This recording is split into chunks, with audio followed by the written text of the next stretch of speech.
Welcome to Gita अमृत। भगवत गीता में जीवन के मूल प्रश्नों का उत्तर मिलता है। मैं कौन हूँ? आत्मा क्या है? आत्मा का स्वरूप कैसा है? गीता अमृत में इन्हीं विषयों का वर्णन सरल शब्दों में। Gita is eternal science and researching Gita we get amrit. अहम ब्रह्मास्मि, मैं आत्मा हूँ। पिछले सेशन में चर्चा की थी अध्याय 13 श्लोक 32 एवं 33। आज के चर्चा का विषय है अध्याय 13 श्लोक 34। अध्याय 13 क्षेत्र क्षेत्रज्ञ विभाग योग। श्लोक 34।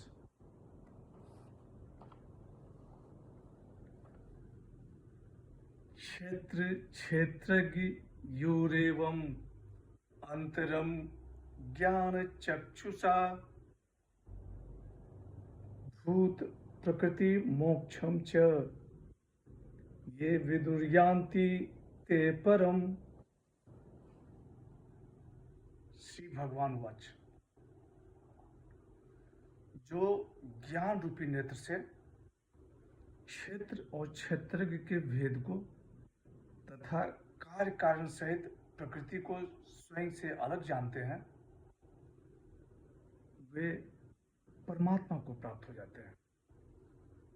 The blessed Lord said, those who perceive thus by their eye of wisdom the distinction between the field and the knower of the field, and also liberation from the nature of being, go to the Supreme. पिछले session में कहा गया कि आत्मा कैसे न करता है न लिप्त होता है।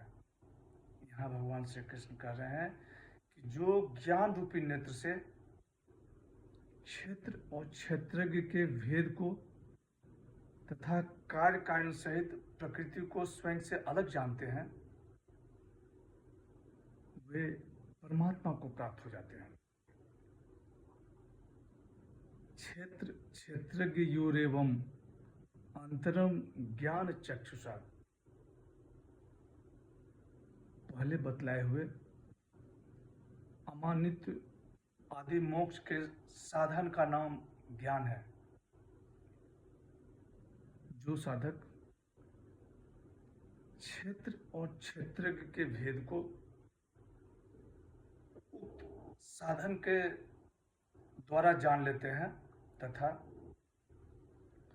प्रकृति से छूटने के उपाय रूप अमानित आदि गुणों को समझकर वैसे ही आचरण करते हैं, वे बंधन से मुक्त होकर परमात्मा को प्राप्त हो जाते हैं।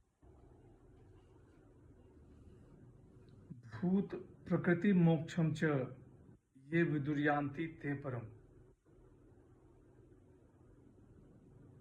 बोध होने पर प्रकृति से संबंध विक्षेप हो जाता है और साधक परमात्मा को प्राप्त हो जाते हैं। क्षेत्र और क्षेत्रज्ञ को देखने का आंख ज्ञान है।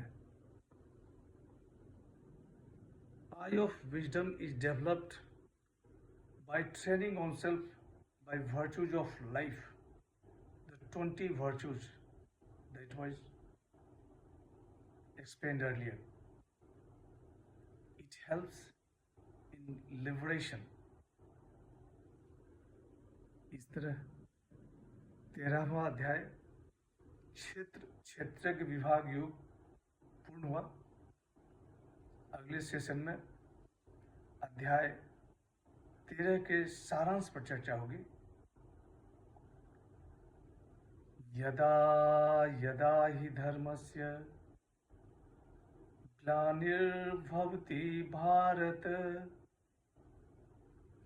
अभ्युत्थानम् अधर्मस्य तदात्मानं सृजाम्यहम्। हरे कृष्ण।